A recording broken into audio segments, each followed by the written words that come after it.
So back in high school, I had a crush on my English teacher. I admit it, okay. I think it was because she got really into whatever book we were reading and you could tell there was a lot of passion there. I mean, you can't just replicate that energy when talking about algebra or geology. No one cries learning about PEMDAS or whatever the hell that business was. Now, why is it that some people get so passionate about reading while others don't read at all? This is complete conjecture, but it seems to me that you either don't read at all, or if you do read, you're really into reading, making it an official hobby of yours. It's hard to think of someone that'll only read once a month, you know? How often do you read? If you say once a month, then I'm gonna look real stupid right now. But is it possible to be reading too much? Usually when we critique someone for doing something too much, it's because they could be doing something better instead. Like if you're binging a TV show or going through your 15th playthrough of Fallout New Vegas, someone's gonna yell at you, telling you to be more productive. And yet, isn't reading a good productive thing to be doing? They swarm us with pro-reading messages as kids.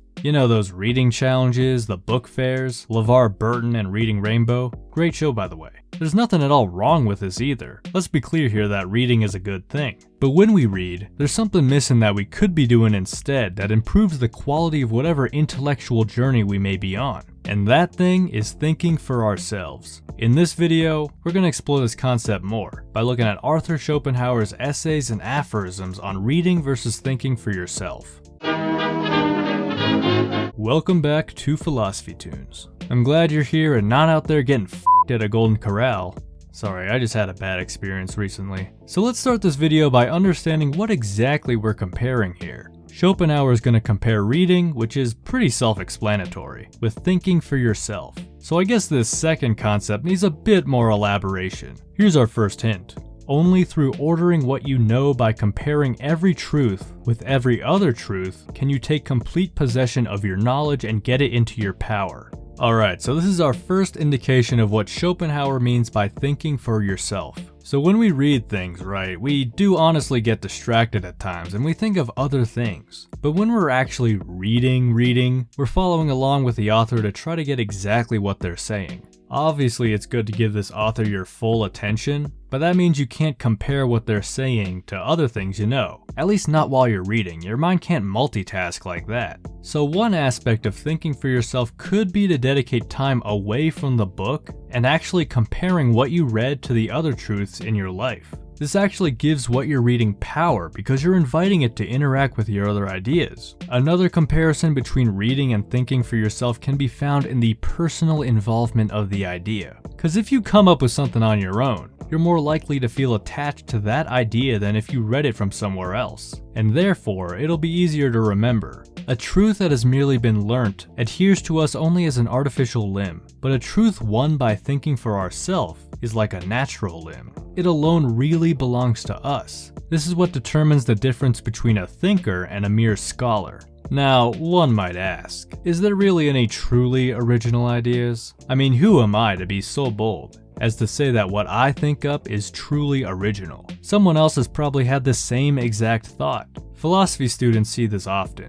We think we're onto something unique and original, only to find out someone else has either written about it or has critiqued it to hell. But this idea that's new to you, that you came up with yourself, doesn't just lose its value because someone else has written about it. It may sometimes happen that a truth, an insight, which you have slowly and laboriously puzzled out by thinking for yourself, could easily have been found already written in a book. But it is 100 times more valuable if you have arrived at it by thinking for yourself. Schopenhauer believes it's more valuable because it'll be more easily remembered and stay firm in your mind. It makes sense. I mean, if you think up your own idea, it's tainted by your own personality. You draw connections to your personal life. You have a roadmap as to how you arrived at the idea, and it's a truth that's probably addressing a current concern of yours. That's much different than an author or lecturer just telling you how it is, and providing their own examples, assuming they even give examples in the first place. Now, in case you're still lost on this distinction, Schopenhauer's going to offer up this pretty helpful analogy.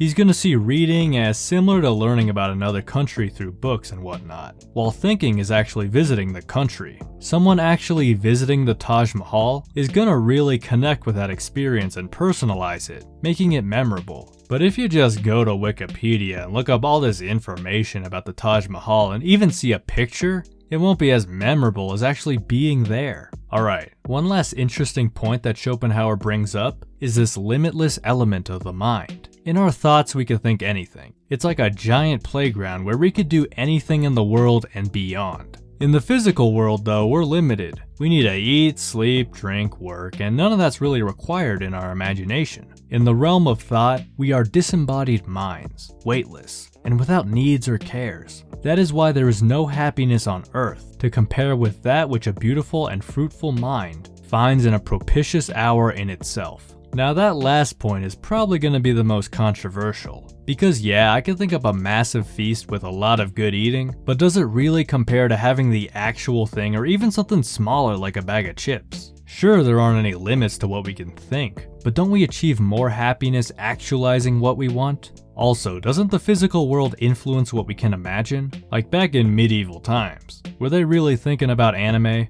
Probably not, because they haven't experienced it in the physical world. Those lucky bastards. But what do you think? Has Schopenhauer convinced you to limit your reading as to save time for thinking? Comment your thoughts below, you bookworms. And while you're down there, why not subscribe to the channel to get more philosophy videos in this cartoon format? And with that, I wish you all a beautiful rest of your day.